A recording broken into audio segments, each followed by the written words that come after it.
All right, Adam and I are back for practice number 11, and the Buffs inside. And we didn't ask this, but I assume they're inside today because of the security threat, and we saw some security people leaving here. So, I assume that's why they're inside, but we don't know. But anyway, Coach Tucker, you were not around when he was talking. So you were talking with Delor Abrams, which we'll talk about in a minute. But said it was a much better practice. Monday, remember, fans, it was not good, but it was much better today. Yeah, I mean, it's good that he kind of lets you know exactly where this team stands with him. And with Delor Abrams, he said today for the first time he ran with the second team defense, and that's because he wasn't physical enough on Monday. And he said, look, guys are still trying to kind of figure out that this staff isn't going to play favorites. I don't care if you were a starter last year, if you're the most talented guy at the position. It goes to the fact that if you are not physical, you're not going to play to him. And he said, I had to learn on Monday. I had to learn my lesson, and so you see that really they're sticking with that. Yeah, and to that point, I talked to Deion Smith, and he and I were talking about the fact that he's had to learn how to be physical. He's never really been a physical type running back, and he said the same thing. He goes, "There's really no choice." He goes, "If I want to play, I need to be a physical running back." And Mel Tucker, when I asked him about Deion, he said, "Hey," he goes, "There's no choice. he needs to be physical. They all need to be physical, whether it's in pass blocking or running the football." So there's certainly a standard here, isn't there? Yeah, no question. And you got to lay it now. Yeah. You come in and you set that standard, and it's something that guys are going to either have to assimilate to, or they're not going to be here, or they're not going to be playing football. Yeah. But I wasn't there. I was talking to Delrick for a while. Yeah. Did Mel Tucker like today's practice better? Yeah, no question. I mean, as far as laying that foundation now, he mentioned that today after Monday, he was not happy with it, and he said we had to change some things. They came out, and normally today's a thud day, but they spent half the practice tackling to the ground, which they don't normally do. They went to live team period earlier in the practice, so I think there was a point set that, hey, you better be physical around here, or there's consequences. And practice changed a little bit, and he said it was a better practice. And I had asked him, was Monday kind of a good thing, so he could see how his team would respond to that, and he goes, I never like to have a bad practice. So so he's laying the foundation with us as well. Yeah. But you were able more about Delrick. I mean, anything more about Delrick? Obviously, he's one of the top corners, I think, when he's healthy and playing well. Anything more with him? Well, he played at Independence Community College, which they play top-level JUCO ball. Yeah. But, you come into this level, it's still a really tough transition. And he talked about the fact that, he's got to learn how to be physical on this team, but he's learned a whole lot in the last year. And I think you can make a case that he was their best cornerback last year when healthy. Really great length, and a guy that I would be shocked if he's not starting. Obviously, he's got to get that physicality down, but just a really cool story. He said his graduating class in his small town in Louisiana was 50. There's 2 stores in the whole town, and it's tough to get out of there. He said he loves going back home to see his parents, but he doesn't really like going back home because there's a lot of bad influences in that area.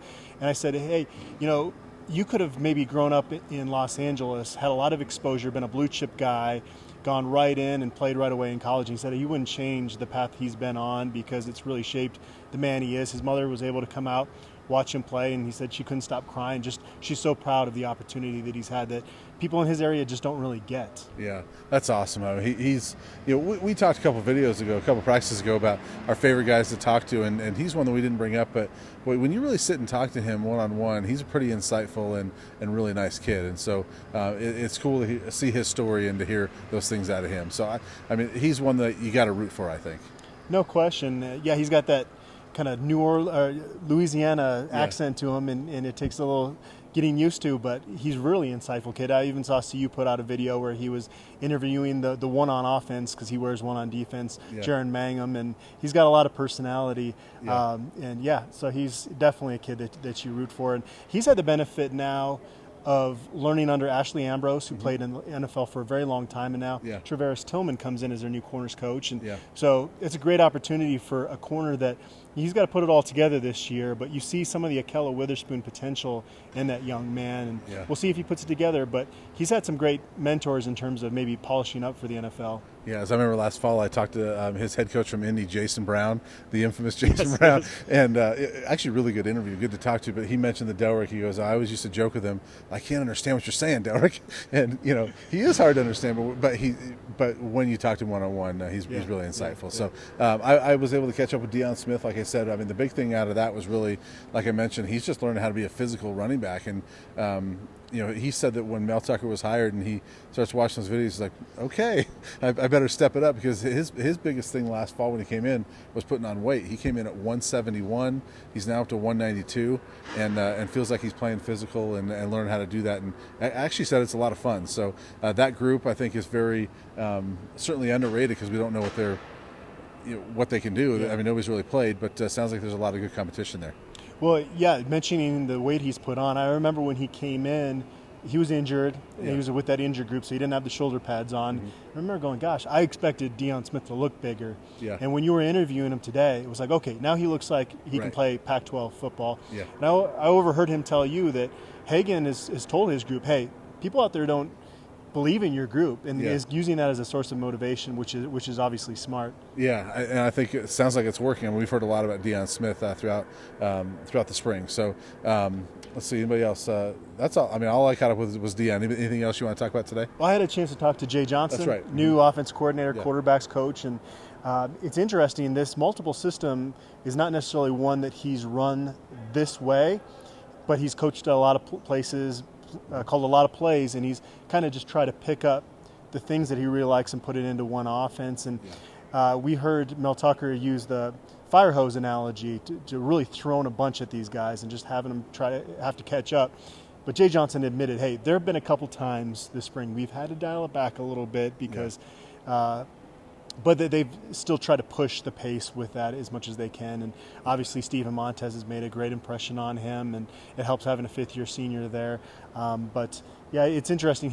You can tell he's more of a methodical type of coach. He's got a lot of personality, but you can tell he's the guy that's not going to get really emotional as a play caller.